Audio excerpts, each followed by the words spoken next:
لا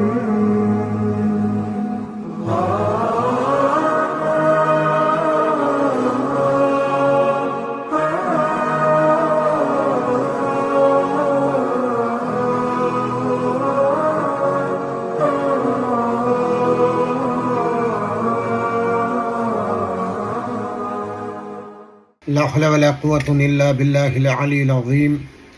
أعوذ بالله من الشيطان الرجيم. بسم الله الرحمن الرحيم.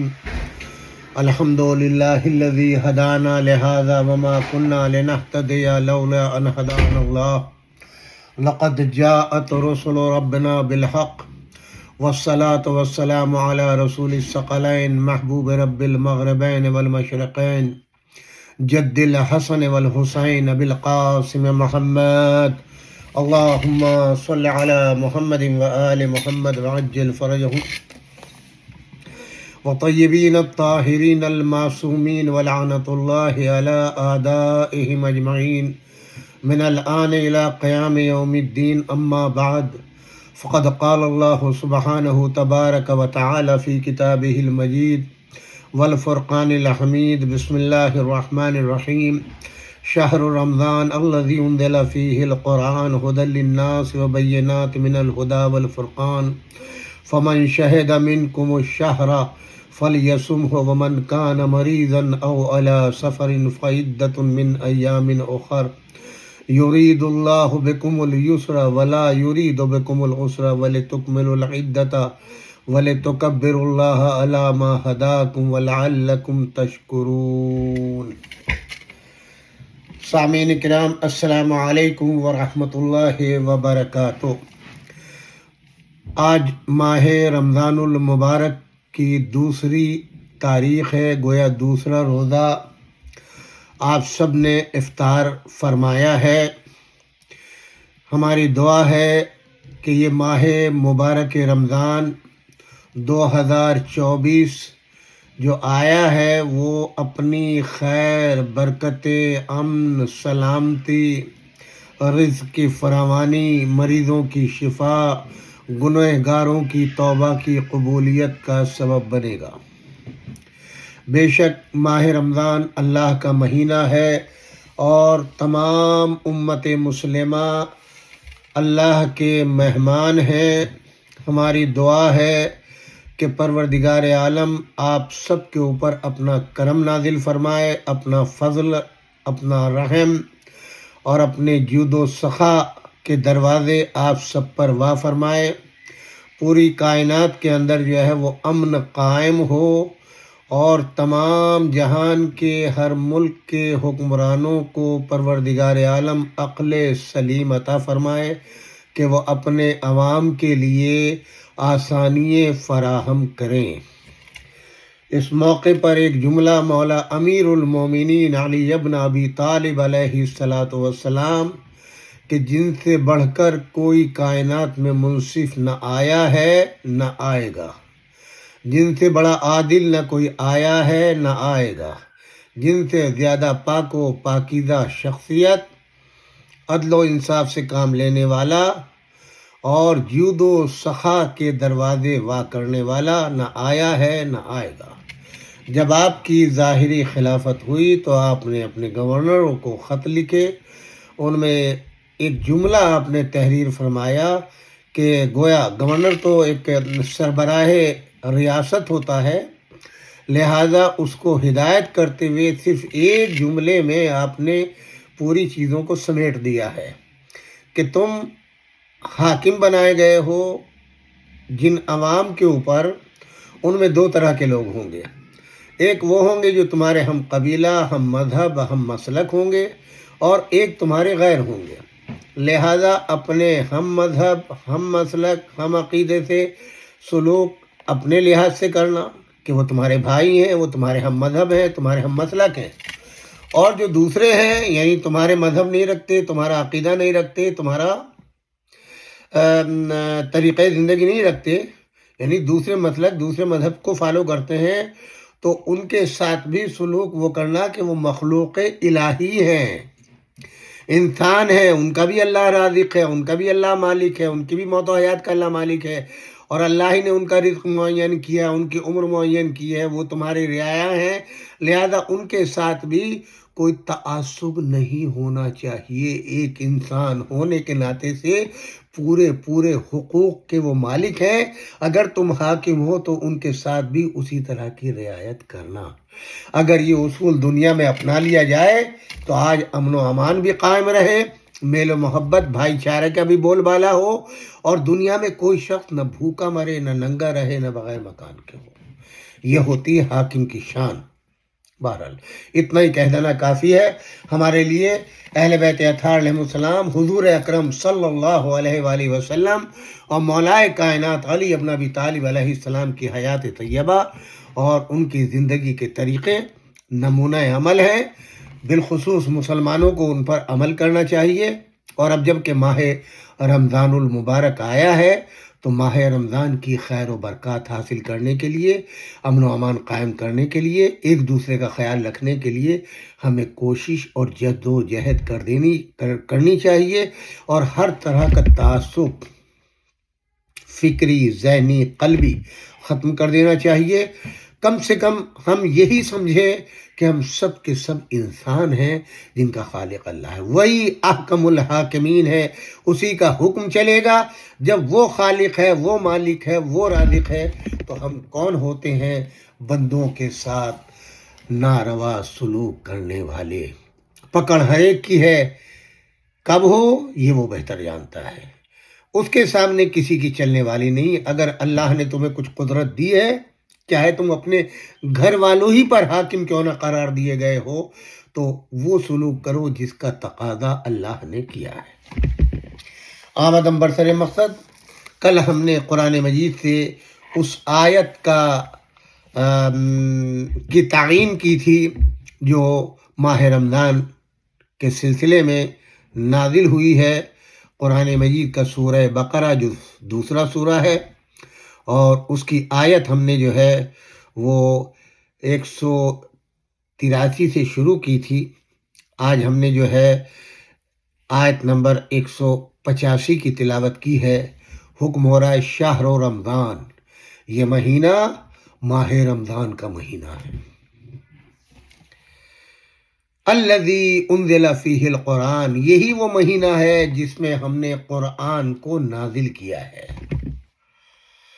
اور قرآن کیا ہے؟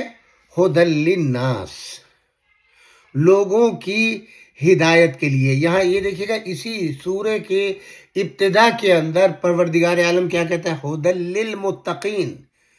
جہاں پر شروع کرتا ہے اس پارے کو پروردگار عالم، الف لام میم ذالک الکتاب لا ریب فیہ ھدی للمتقین، ابتدائی میں کہ یہ کتاب جو ہے وہ ہدایت کرے گی کس کی؟ متقین کی۔ اس کے بعد پھر متقین کی تفصیل بتائی گئی ہے، میں اس موضوع کو انشاءاللہ پھر کسی موقع پر نقل کروں گا۔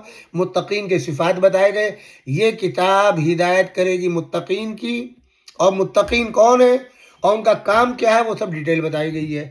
یہاں پر ہے ھدی للناس، اب ناس میں ہر مذہب، ہر مسلک، ہر عقیدے والا فرد آ گیا، جو بھی انسان ہے وہ اب اس میں شامل ہو گیا۔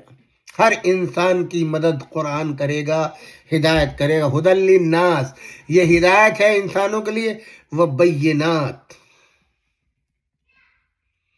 من الہدی والفرقان، یہ ہدایت ہے اور یہ حق و باطل کے درمیان واضح نشانیاں موجود ہیں۔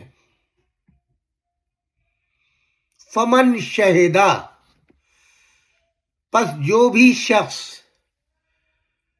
منکم الشہر، تم میں سے اس ماہ رمضان کو پالے، فلیصم ہو، یہ امر کا صیغہ، یعنی ادھر ماہ رمضان کا چاند آپ نے دیکھا، آپ پر واجب ہو گیا کہ آپ روزہ رکھیں۔ کلی حکم ہے ہر مسلمان کے لیے، ہر مسلمان کے لیے حکم ہے فلیصم ہو، فمن شہد منکم شہر فلیصم ہو، جس نے ماہ رمضان کو پا لیا وہ روزہ رکھے۔ یہاں پر اب اس میں کوئی کسی طرح کی چھوٹ نہیں ہے، چھوٹ اس کے بعد میں ہے۔ آپ مسلمان ہیں، آپ نے چاند دیکھا، اب آپ پر روزہ فرض ہو گیا۔ ومن کان مریضا، ہاں اگر کوئی بیمار ہے، او علی سفر، یہ میں نے کل کی تقریر میں بھی، کل کی آیت میں بھی او علی سفر، یہ حالت سفر میں ہے، فعدت من ایام اخر، گویا اتمام سفر کے بعد، مرض سے شفا ہو جانے کے بعد، ماہ رمضان ختم ہو جانے کے بعد، یعنی ماہ رمضانی میں اگر شفا مل گئی تو بقیہ روزے رکھے گا، جو چھوٹ گئے ماہ رمضان کے تمام ہونے کے بعد اس کو مکمل کرے گا، یا جو سفر میں ہے، سفر سے درمیان ماہ رمضان میں آ گیا تو بقیہ روزے وہ رکھے گا، جو باقی اس حالت سفر یا حالت بیماری میں چھوٹ گئے ماہ رمضان کے تمام ہونے کے بعد اس مہینے کی تعداد کو پورا کرے گا، گویا ایک مہینے کے روزے اس کے مکمل ہونا ہے۔ یریدکم اللہ یرید اللہ بکم اليسر ولا یرید بکم العسر، اللہ چاہتا ہے کہ تمہارے بارے میں آسانی ہو، زحمت نہیں چاہتا، اور کسی طرح کی یعنی تمہیں پریشانی نہیں ہے۔ اب یہاں پر یہ بھی قابل غور بات ہے، آپ مریض ہو گئے، روزے چھوڑ دیے آپ نے، آپ سفر میں روزے چھوڑ دیا آپ نے، اب اس میں نہ کوئی کفارہ ہے نہ کوئی چیز ہے، بلکہ وَلِتُكْمِلُوا الْعِدَّةَ، یعنی وہ اللہ چاہتا ہے کہ وہ تعداد جو معین کی گئی ہے وہ پوری ہو جائے۔ ماہ رمضان کا ایک مہینے کا جو روزہ فرض کیا گیا ہے اس کو پورا آپ کر لیں، پوری تعداد مکمل کر لیں، جو کم رہ گئی ہے بیماری کی وجہ سے یا سفر کی وجہ سے اس تعداد کو پورا کر لیں، اس میں نہ کوئی کفارہ ہے، نہ ایکسٹرا روزے ہیں، نہ کوئی صدقہ ہے، نہ خیرات ہے۔ وَلِتُكَبِّرُوا اللَّهَ عَلَى مَا هَدَاكُمْ،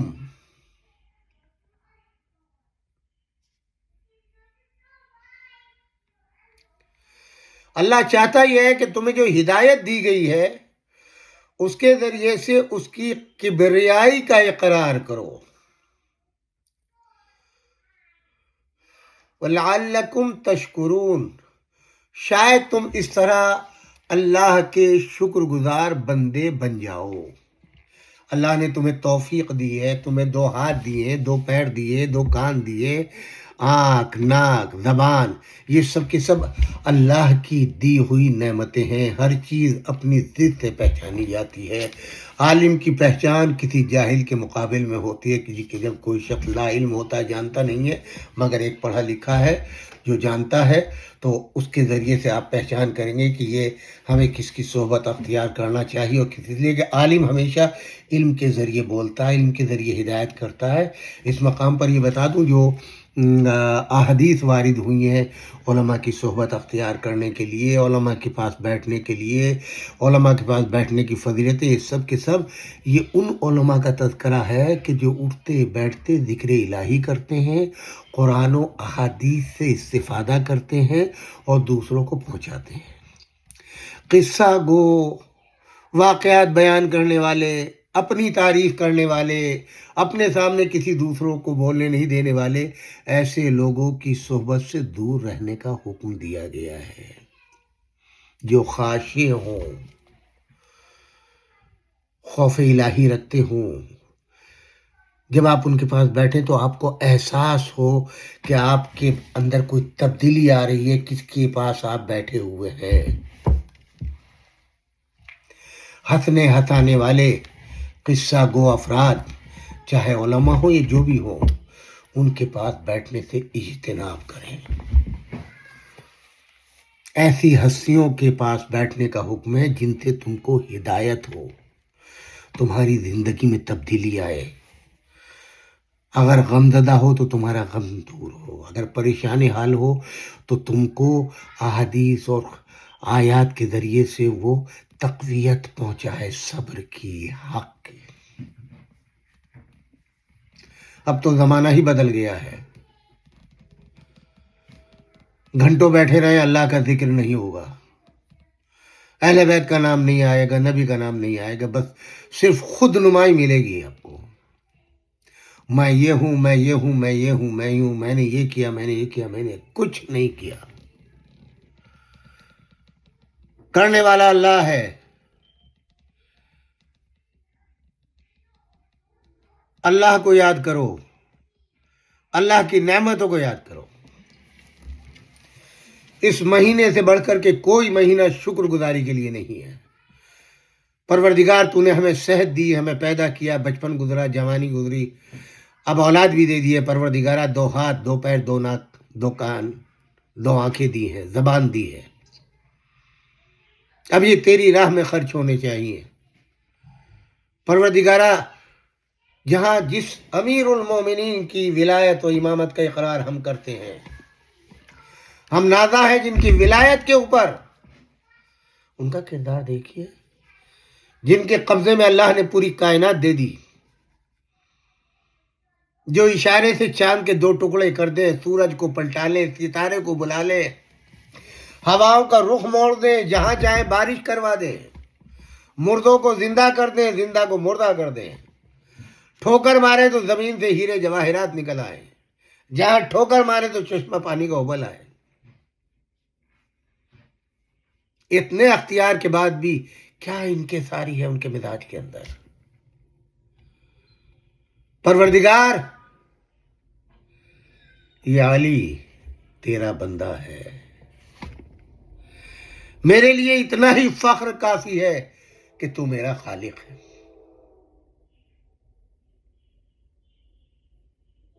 بس علی کی ایک خواہش ہے، علی کو ایسا بنا دے جیسا تو اپنے بندے کو دیکھنا چاہتا ہے. پوری بندگی کو سمیٹ کے مولا کائنات نے رکھ دیا، جن کے معجزات کے اوپر ہم نعرے لگاتے ہیں. وہ مولا اپنی اللہ کی بارگاہ میں کیا سوال کر رہا ہے.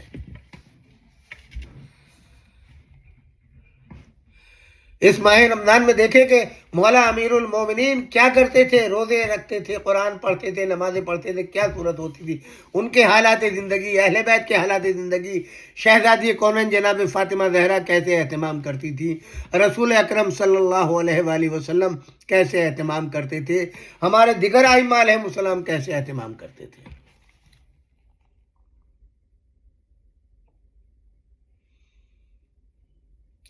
اس کے بعد کی آخری آیت اسی سلسلے کی، وَإِذَا سَأَلَكَ عِبَادِي أَنِّي فَإِنِّي قَرِيب.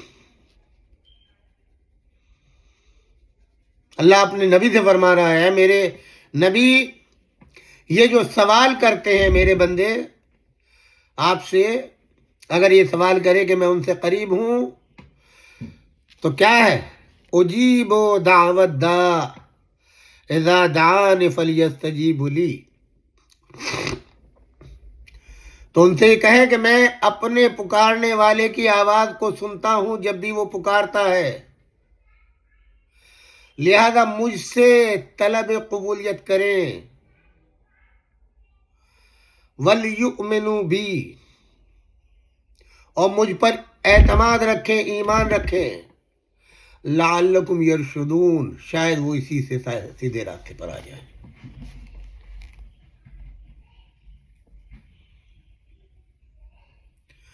روزہ اللہ سے بندے کو قریب کرتا ہے. اللہ فخر کرتا ہے اس بات کے اوپر کہ میرا بندہ کس صورت سے میری یاد میں بھوکا اور پیاسا ہے. اسی لیے جو انعامات اللہ نے اس روزے دار کے لیے رکھے ہیں، معین کیے ہیں،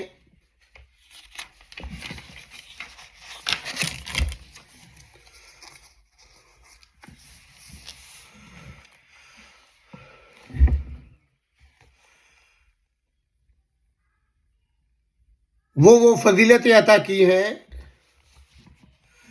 کیا یہ انعام کم ہے؟ 11 مہینے تک آپ کو نہ جاگنے کا ثواب ہے، نہ سونے کا ثواب ہے، نہ کسی چیز کا ثواب ہے.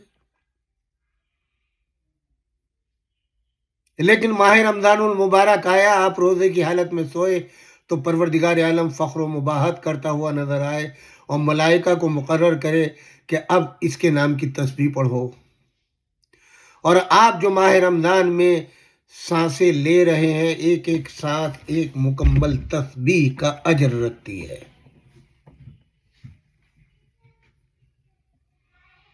ایک رکعت نماز اگر آپ نے پڑھی ہے تو دیگر مہینوں میں 70 رکعت اگر پڑھیں گے تو یہ ایک رکعت نماز اس 70 رکعت کے برابر ہوگی۔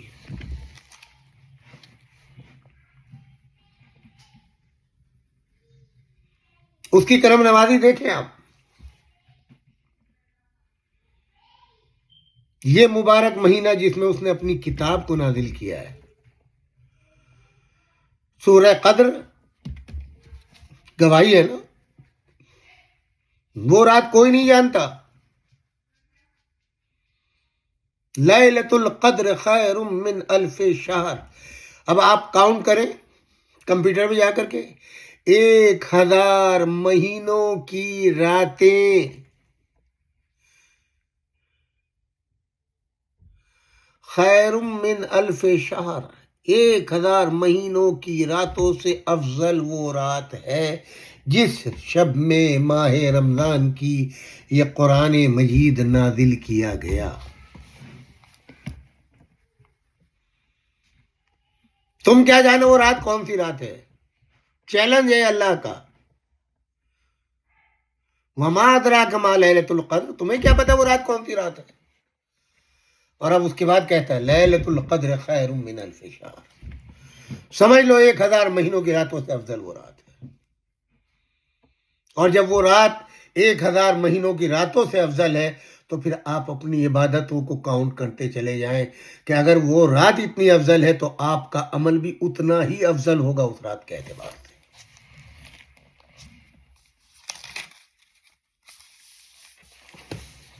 میرے عزیزو، یہ ماہ رمضان المبارک روزہ رکھنا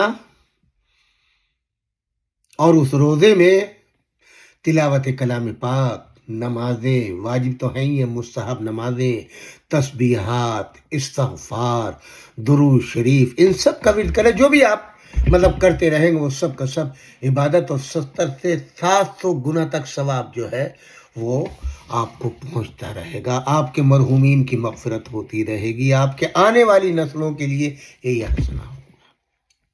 اب ظاہر ماہ رمضان میں ہر شخص تو نہ مسجد میں ہوگا، نہ امام بارگاہ میں، نہ سینٹر میں، اپنے گھر میں ہوگا نا۔ تو میں نے کل عرض کیا تھا اپنا شیڈول خود بنائے، جب موقع ملے، جس وقت ملے، ابھی ایک رکوع پڑھ لیا، اس کے بعد دوسرا رکوع پڑھ لیا، جب آرام ملا آپ نے سو کوشش کیجیے کم سے کم ایک پارہ روزانہ جو ہے وہ ہو جائے۔ جب آپ اپنے گھر کے اندر مستحب نمازیں پڑھیں گے اور قرآن کی تلاوت کریں گے، ظاہر ہر وقت مسجد میں گھر میں ہوں گے اپنے، تو حضور ضمانت دے رہے ہیں اس گھر میں کبھی چوری نہیں ہوگی، اس گھر پہ کبھی آفت نہیں آئے گی، ارضی و سمائی بلاؤں سے محفوظ رہے گا، اس گھر کو آگ سے اللہ محفوظ رکھے گا۔ آپ کے گھر کی ضمانت بھی ہو گئی اس تلاوت کلام پاک سے اور اس روزے کے رکھنے سے اور ان نمازوں کے سبب سے۔ پھر آپ کی فیملی کے اوپر، آپ کے بچوں پر کتنا اچھا اثر پڑے گا۔ روزے کی تاثیر یہ ہے کہ انسان کا لہجہ نرم ہو جاتا ہے، غصہ ختم ہو جاتا ہے، چہرے کے اوپر متانت آتی ہے، انسان کے خوشگواری اس کے چہرے سے پتہ چلتی ہے۔ نور ایک ایسا آتا ہے روزے دار کے چہرے کے اوپر جو لائق دید ہوتا ہے۔ لوگ صورت دیکھ کے پہچان لیتے ہیں یہ روزے دار ہے۔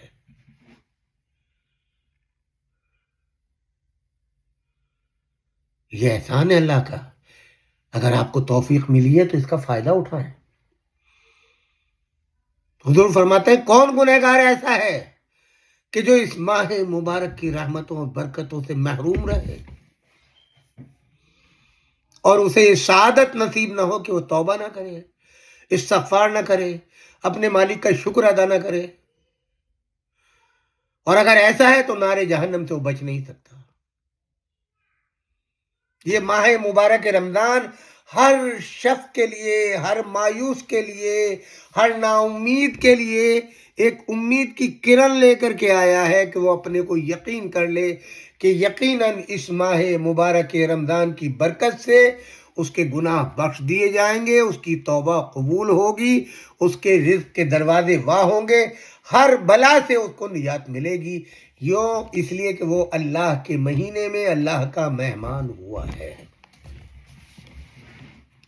آپ کے یقین میں، آپ کے ایمان میں اضافہ ہوگا. جتنا یقین اپنے مالک اور اپنے خالق پہ آپ کرتے چلے جائیں گے اتنا ہی آپ کو فائدہ ہوتا چلا جائے گا، اور آپ خود محسوس کریں گے کہ آپ کی مزاج میں، آپ کی زندگی میں کس قدر تبدیلی آتی ہے. اگر کوئی تبدیلی نہیں آئی تو اس کا مطلب یہ کہ آپ نے جو حق تھا ماہ رمضان کا وہ ادا نہیں کیا، اور جو فائدہ آپ کو پہنچنا چاہیے تھا وہ نہیں ملا.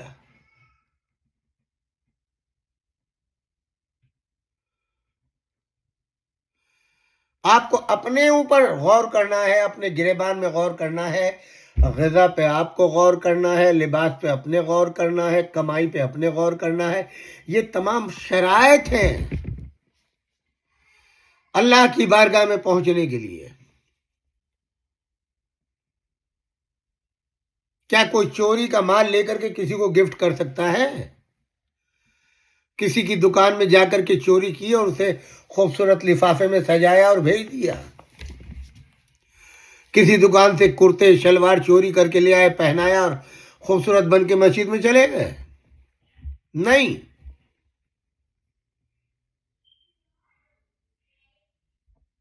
کسی کے ساتھ مار پٹائی کر کے مسجد میں پہنچ گئے، گالی دے کے مسجد میں پہنچ گئے،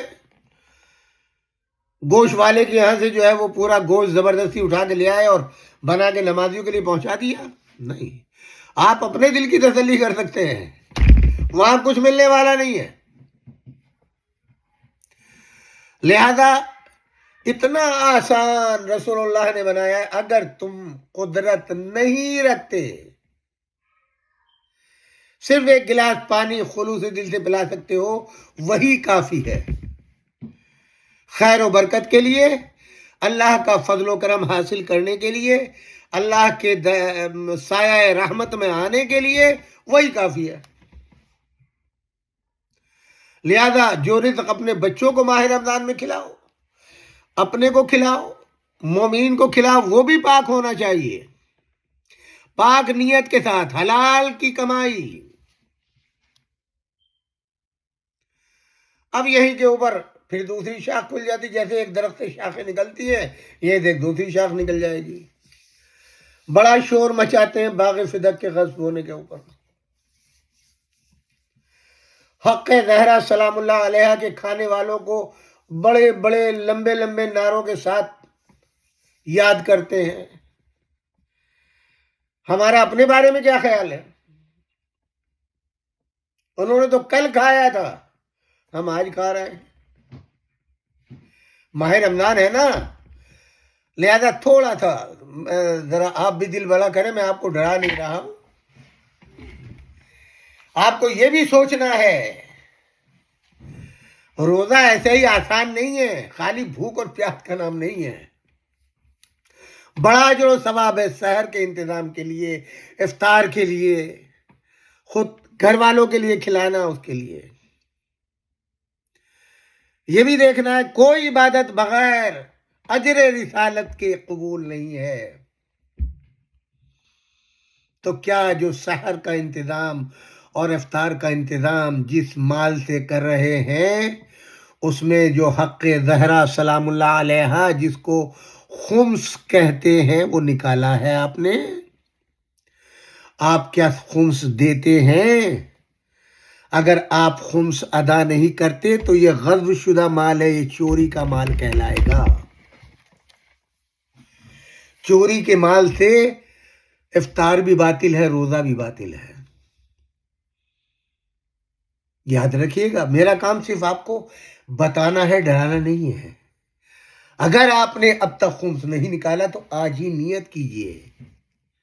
جو کچھ آج آپ کے پاس ہے، سال میں ایک مرتبہ، آپ دیکھیے جس ملک میں بھی آپ رہتے ہیں ٹیکس دیتے ہیں نہیں. ہر ملک کے اندر ٹیکس جو ہے انکم پہ ہے. اللہ کا ٹیکس انکم پہ نہیں ہے، اللہ کا ٹیکس بچت پہ ہے. آپ نے پورے سال کھایا پیا آرام کیا. انشاءاللہ اس موضوع کو میں کسی اور موقع میں آ گیا درمیان میں تو عرض کر رہا ہوں. جتنا کھایا پیا سب کچھ سال میں ایک تاریخ مقرر کریں، اس تاریخ میں جو کچھ آپ کے پاس ہے.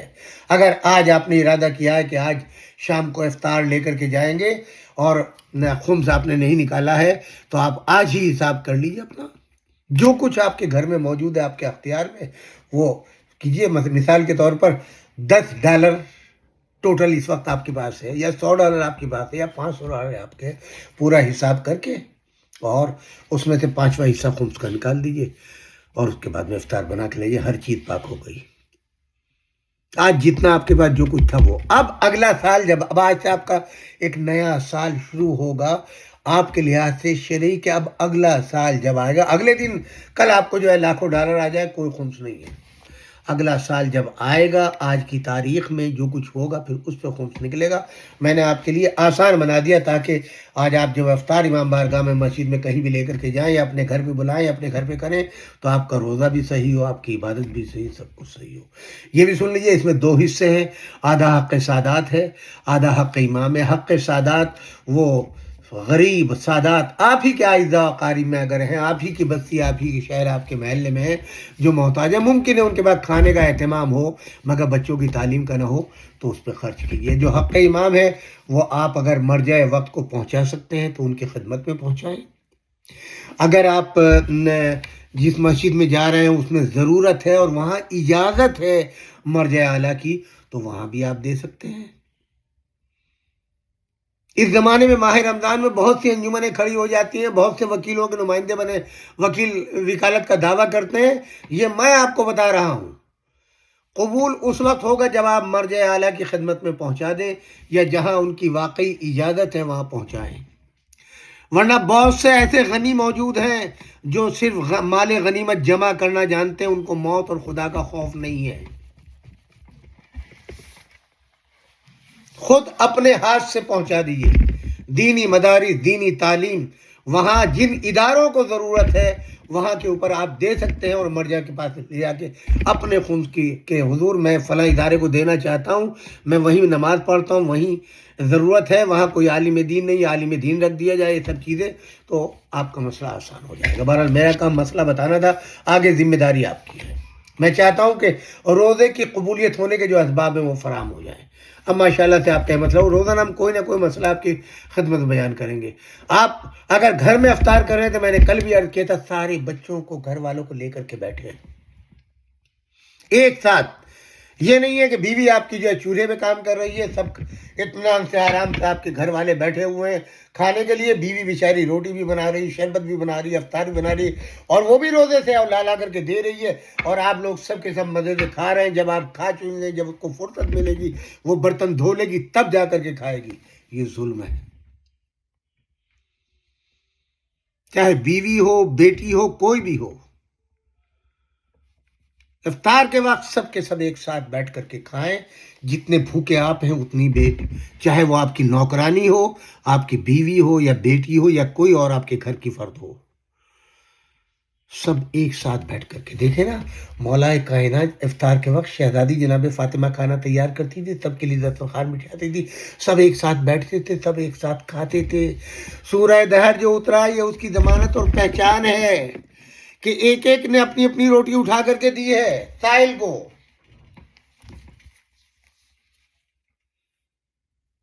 اور میں نے کل عرض کیا تھا کتنا بڑا شرف ہے. اللہ نے تو کہہ دیا کہ آپ میرے مہمان ہیں، حضور نے فرما دیا کہ آپ اللہ کے مہمان ہیں. اللہ نے کوئی کھجوروں کا درخت بھیجا ہے، لو آج اس سے افطار کرنا. کھانے کی کوئی ڈش بھیجی ہے، لو اس سے افطار کرنا. نہیں، اللہ نے اپنے بندوں کو رزق دیا ہے، اس میں حکم دیا ہے. 2 چیزیں ہیں، ایک تو ہم نے تم کو جو ہے مال دیا ہے، رزق دیا ہے، لہذا مومنین کے کھانے کا تم اہتمام کرو، اور نام ہمارے نام پر ہوگا کہ ہمارا دسترخوان ہے، تم کھانے کے لیے آئے ہو. ہمارے یہاں قبولیت یہ آپ کو اللہ نے ایک شرف بخشا ہے کہ اللہ کی نیابت میں آپ دسترخوان بچھا رہے ہیں. بلایا آپ نے، پکایا آپ نے، کھلائیں گے آپ، میزبان ہوگا اللہ.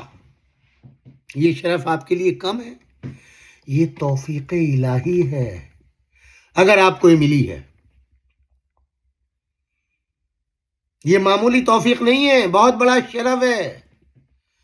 جیسے کوئی کسی امام بارگاہ کا، کسی درگاہ کا، کسی روزے کا متولی ہوتا ہے، ایسی ایک دن کی تولیت آپ کو ملی ہے دسترخوان بچھانے کی. اور اب جتنے روزے دار کھائیں گے، جو روزے کے کھلوانے کا ثواب ہے وہ ثواب آپ سمیٹیں گے، آپ کی 7 آنے والی نسلیں سمیٹیں گی، 7 گزشتہ نسلیں سمیٹیں گی۔ ہر روزے دار جو بھی دعا نکالے گا وہ آپ کے لیے نکلے گی۔ اب آپ سوچیں وہ مالک جس کی راہ میں آپ نے دسترخوان بچھایا ہے وہ کتنا خوش ہوگا آپ کے لیے، اور پھر آپ کی نعمتوں کو دوبالا کرے۔ شکر کے معنی یہ ہے نا کہ جو اس کی راہ میں آپ نے خرچ کیا ہے تو وہ اس مال کو زیادہ کرے، اس مال کو اور زیادہ دے۔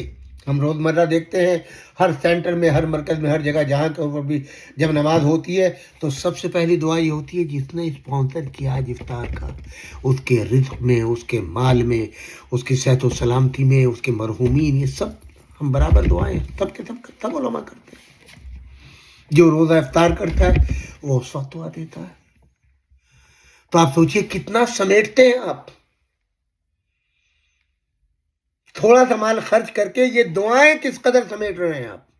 عورت، مرد، بچے، عالم، غیر عالم، مراکز، یہ رونق ہے، اور پورے 1 مہینہ رہے گی اور آپ کے لیے دعا ہوگی۔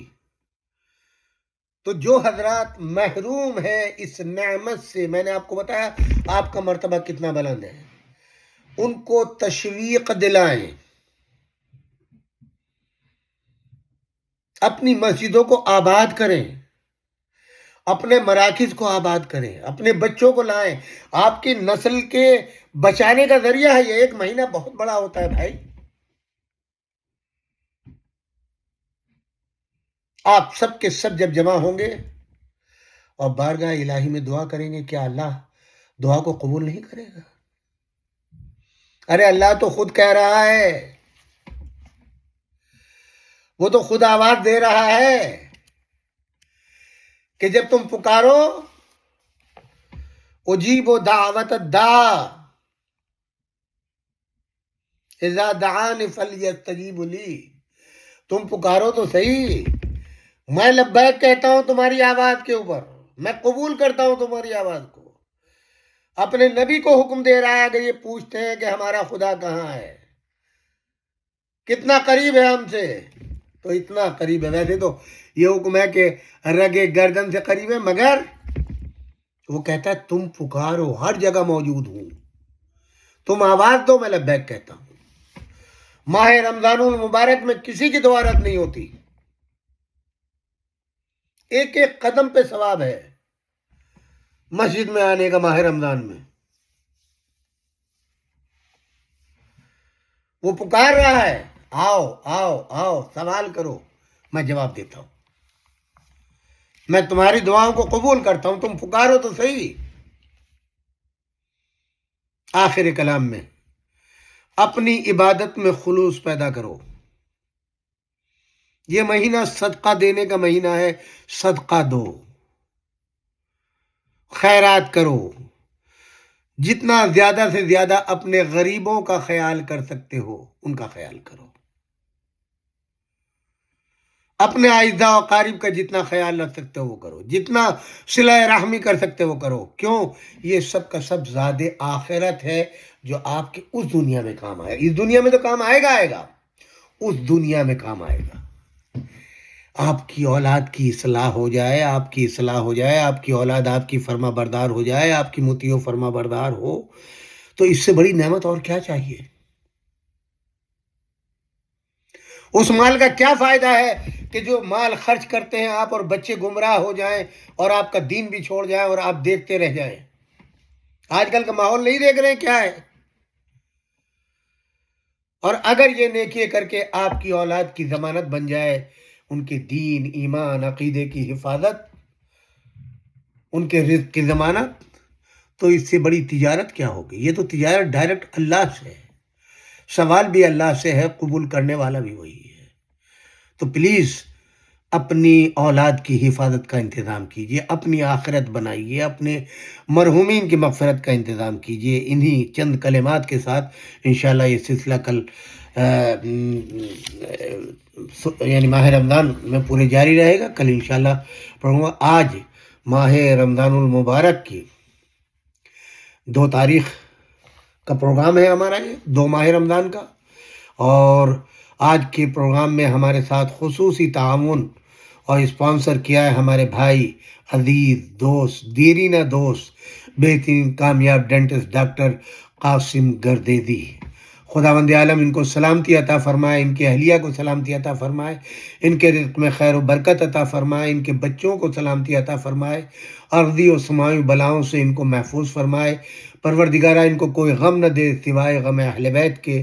میری گزارش ہے آپ سے، آپ اپنے مرحومین، مرحومین، میرے والدین اور آپ سب کے والدین، آپ کے دوست احباب اور بالخصوص ہمارے بھائی ڈاکٹر قاسم گردیدی کے مرحومین سید غلام مرتضیٰ گردیدی، سید محمد عباس گردیدی، سید قلب عباس گردیدی، سید تراب علی شاہ گردیدی، سیدہ ام حبیبہ، سید حیدر حسن گردیدی، سیدہ حمیدہ بی بی، ان تمام مرحومین کی لیے سورہ فاتحہ کی گزارش ہے۔ اور اس سے قبل جیسا کہ ہم لوگ دیکھ رہے ہیں اور گزارش کرتے ہیں، ہمارے عزیز بھائی دوست محسن جناب باقر رضوی صاحب ہاسپٹلائز ہیں۔ ان کو شدید آپ کی دعاؤں کی ضرورت ہے کہ ان کی مشکلوں کو آسان کرنے کے لیے، شفا یابی کے لیے میرے ساتھ آپ حضرات 5 مرتبہ اما یجیب کی تلاوت فرمائیں۔ اللہم صلی علی محمد و آل محمد۔ بسم اللہ الرحمن الرحیم۔ امن یجیب المضطر اذا دعاہ یکشف السوء، امن یجیب المضطر اذا دعاہ یکشف السوء، امن یجیب المضطر اذا دعاہ یکشف السوء، امن یجیب المضطر اذا دعاہ یکشف السوء، امن یجیب المضطر اذا دعاہ یکشف السوء۔ اللہم صلی علی محمد و آل محمد، اللہم صلی علی محمد و آل محمد، اللہم صلی علی محمد و آل محمد۔ سورۃ الفاتحہ۔ والسلام علیکم جمیعاً ورحمۃ اللہ۔